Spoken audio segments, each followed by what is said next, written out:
Chers élèves, voici un exercice assez intéressant et assez complet, puisque vous allez devoir utiliser du cosinus, du Pythagore et du Thalès.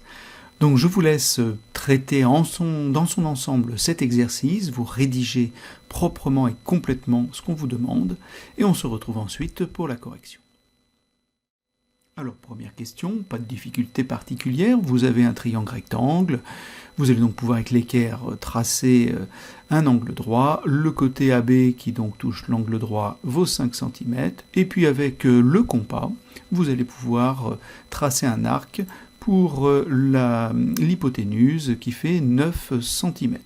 Donc normalement sur votre construction, vous avez tracé AB 5, vous avez pris votre équerre perpendiculaire, compas en B, et vous avez pris à 9 cm, et vous devez donc tous avoir un arc de cercle en C. S'il n'y a pas d'arc de cercle, vous n'avez pas fait une construction. Il n'y a donc pas de point à cette question. L'arc de cercle doit absolument apparaître. Deuxième question, calculer la valeur exacte de la longueur du côté AC.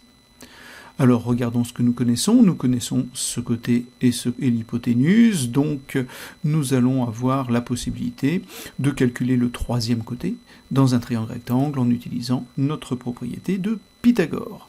Donc allons-y, on a d'après Pythagore, comme on a un triangle rectangle, que vous devez, ne l'oubliez pas, préciser à chaque fois, vous avez d'après la propriété de Pythagore, le côté l'hypoténuse au carré est égale à la somme des carrés des deux côtés de l'angle droit. Ce que j'ai traduit ici, nous, ce qui nous intéresse, c'est le côté AC, donc on peut l'isoler, AC au carré, donc égal à BC au carré moins BA au carré. En prenant les valeurs de notre énoncé, 9 au carré moins 5 au carré, 80 moins 25, on obtient 56. Attention, 56 c'est la longueur de AC mais au carré, et donc nous allons prendre la racine carrée de 56 pour avoir la longueur AC. Attention, vous demandez une valeur exacte, donc la valeur exacte c'est avec la racine carrée. Vous laissez ce résultat ainsi.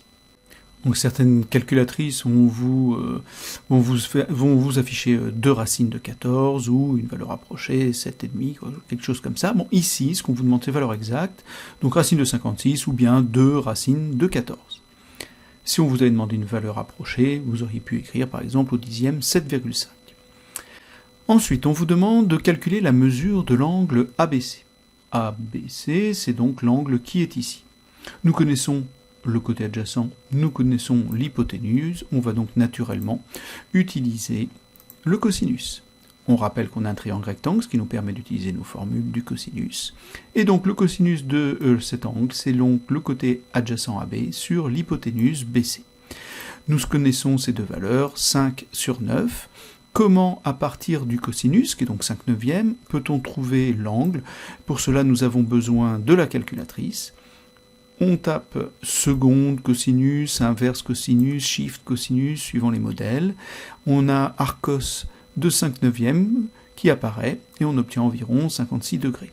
Parfois, on peut avoir cosinus moins 1, à la puissance moins 1, qui apparaît sur certains modèles. Donc votre angle, si on l'arrondit au degré, ce qui était demandé, c'est de 56 degrés. Quatrième question, il faut tracer maintenant le cercle de centre B, ici, de rayon AP, donc il passe par A, il va couper BC en M, et on trace la parallèle qui coupe AB en N. Complétez la figure, calculez la valeur exacte maintenant de la longueur BN. Alors ici, naturellement, nous avons des parallèles, donc on a bien construit des parallèles, donc on va avoir envie d'utiliser cette fois-ci la propriété de Thalès. Allons-y pour la rédaction. Nous avons le point N qui appartient au côté AB, le point M qui appartient au segment BC. Nous savons que les deux droites sont parallèles. On a donc tout ce qu'il faut pour utiliser la propriété de Thalès.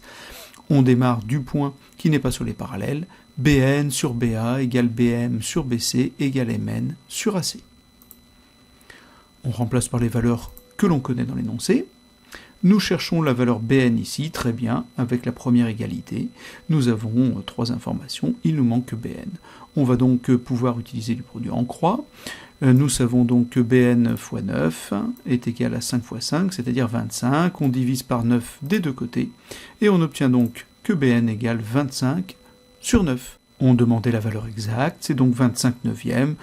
Si on prend la calculatrice, s'ils ne tombent pas juste, je ne sais plus exactement combien ça donne, mais la valeur exacte, c'est la forme fractionnaire.